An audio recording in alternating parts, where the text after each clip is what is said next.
Gospel cover एक ID है, वो कहते हैं कि हमें प्रसाद नहीं खाना चाहिए, मानता हूँ, लेकिन बाइबल में ये भी लिखा है जो चीज़ हमारे अंदर जाती है वो हमें अशुद्ध नहीं करती। इस कंफ्यूजन को दूर करें।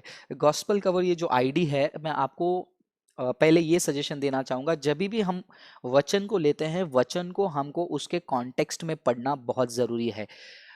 एक वचन को लेकर उसमें से अगर हम कोई मीनिंग निकालना चाहते हैं तो आसानी से हम निकाल सकते हैं, और मदर जेरूसलम वाले, कल्ट वाले ये हमेशा करते हैं, हम देखते हैं।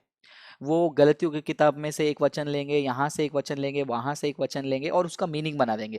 तो आपने ये दो अलग अलग वचन कोट किया है, दो अलग अलग कॉन्टेक्स्ट में।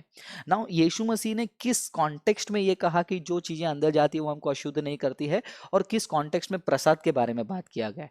जब हम ओवरऑल संदर्भ को देखते हैं, हमें क्लियरली पता चलता है, प्रेरित पॉल भी अपने पत्र में लिखते हैं, जो जो चीज़ें मूर्तियों को चढ़ाई गई हैं उनको हमको खाना नहीं है। तो वो कैटेगरी अलग है, वो क्लियर है। दूसरा कैटेगरी में जहां पर कहा जा रहा है कि जो चीजें अंदर जाती है वो अशुद्ध नहीं करती है, वो क्लीन और अनक्लीन जो कार्य होता था ओल्ड टेस्टमेंट में, उसके बारे में वहां पर ओवरऑल कॉन्टेक्स्ट में आपको पता चलता है।